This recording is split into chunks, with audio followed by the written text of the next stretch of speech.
گھمنڈی کا سر نیچا۔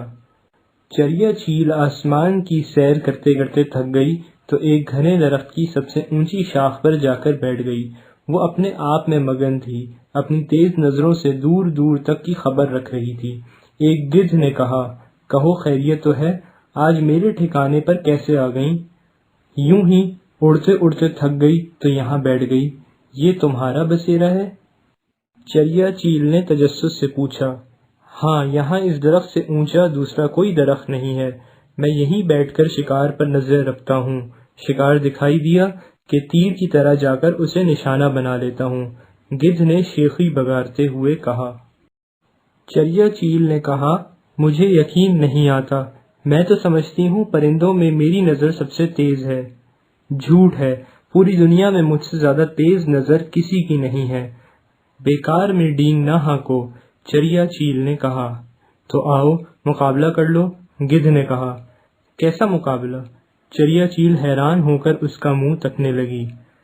دور تک دیکھنے کا مقابلہ، گدھ نے اکڑ کر کہا۔ وہ دیکھو، یہاں سے ٹھیک نیچے زمین پر اناج کا ایک دانہ پڑا ہوا ہے، کیا وہ تمہیں نظر آ رہا ہے؟ گدھ نے پنجے سے اشارے کرتے ہوئے کہا۔ چریا چیل نے نیچے دیکھا، اسے دانہ نظر نہیں آیا۔ بولی، میں ہاری، تم جیتے، مجھے اناج کا دانہ نظر نہیں آ رہا۔ بس اسی بوتے پر مجھ سے ٹکرانے چلی تھی، مجھے تو یہاں سے دانہ صاف نظر آ رہا ہے۔ مجھے نہیں نظر آ رہا، چریا چیل بے بسی سے بولی، مگر اس کا کیا ثبوت ہے کہ واقعی وہاں دانہ ہے؟ ثبوت؟ گدھ گھمنڈ سے بولا، ثبوت دینا کون سا مشکل کام ہے، لو میں یوں جاتا ہوں اور یوں دانہ لے کر لوٹتا ہوں۔ گدھ نے اڑان بھری اور سیدھا دانے پر گیا۔ وہاں کسی شکاری نے جال بچھا رکھا تھا، اس جال میں اس کے پنجے پھنس گئے۔ وہ گھبرا کر چلانے لگا۔ اوپر بیٹھی چیل نے پوچھا، کیا ہوا، دانہ ملا؟ ہاں، دانہ تو مل گیا، مگر میں جال میں پھنس گیا ہوں، گدھ کرا کر بولا۔ جال کہاں تھا؟ چریا چیل نے پوچھا۔ دانے پر، گدھ بولا، میری مدد کرو۔ کمبخت گدھ، ایسی نظر کا کیا فائدہ جس سے چھوٹا سا دانہ نظر آ جائے مگر اتنا بڑا جال نظر نہ آئے؟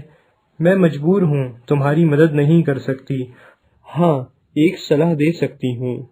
وہ کیا؟ جلدی بولو، شکاری آ رہا ہے، گدھ چلایا۔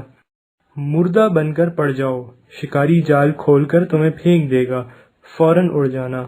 اتنا کہہ کر چیل اپنے راستے چل دی۔ گدھ نے چریا چیل کے مشورے پر عمل کیا اور رہائی پائی۔ اس واقعے کے بعد اس نے ڈینگے مارنا چھوڑ دیا۔